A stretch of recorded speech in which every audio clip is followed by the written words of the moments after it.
So this is how I wind humbuckers. I made this plate out of plywood, and I have two machine screws that I cut off. So you see these two holes on the bobbin?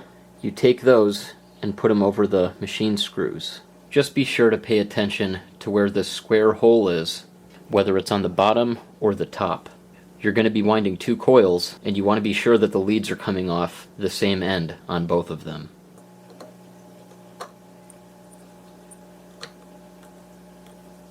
This machine goes up to 2500 RPMs, and as you can see,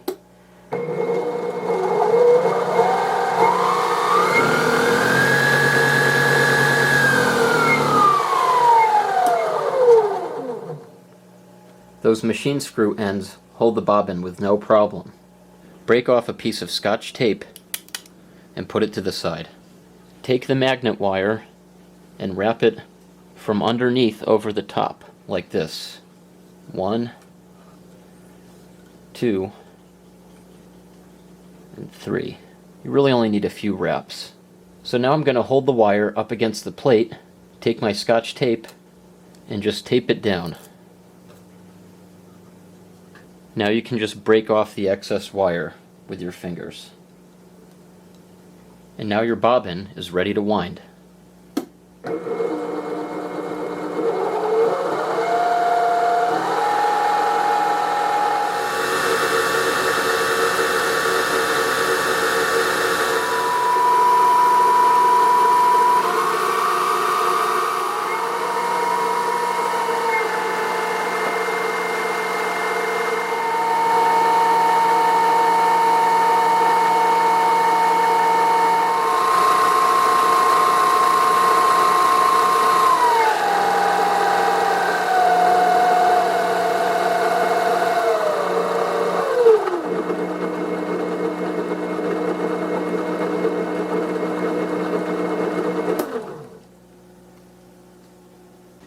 I like to attach the finish lead wire while the bobbin is still mounted to the plate. Otherwise, the finish lead tends to go all over the place and is very annoying to deal with. Take a piece of 28 gauge hookup wire and strip the end off. Determine where you want the hookup wire to go. In this case, I want it coming off on the square hole side, which is right over here.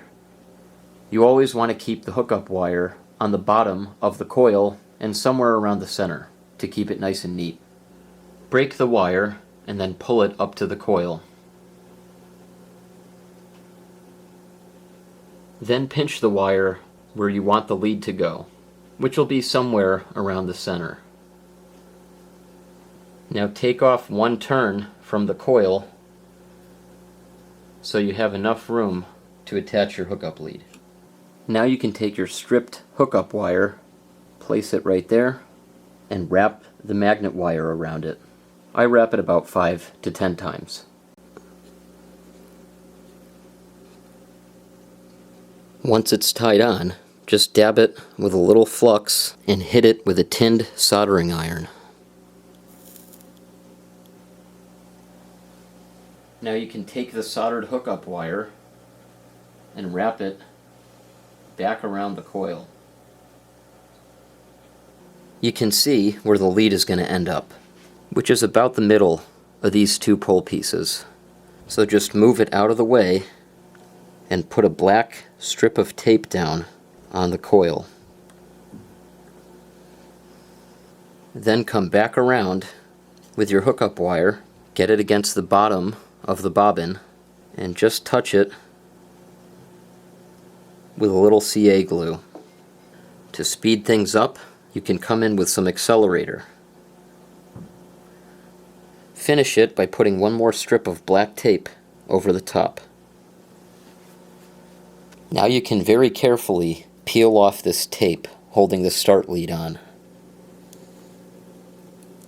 The wire is probably going to be stuck to the tape, so remember to pull the wire off the tape and not the tape off of the wire, or you're going to really run a risk of breaking it. Now very gently lift one side a little and then the other side and work it back and forth until you get the bobbin off of the plate. So now we're going to repeat the process for the start wire. So I'm going to put the start wire in about the same position that the other one was in. Hold it here. Hit it with a little flux and the tinned soldering iron. Trim off any excess.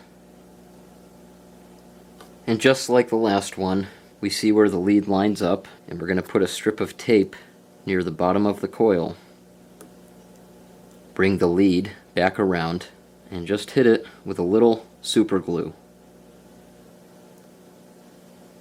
And again, if you want to speed things up, hit it with just a touch of accelerator.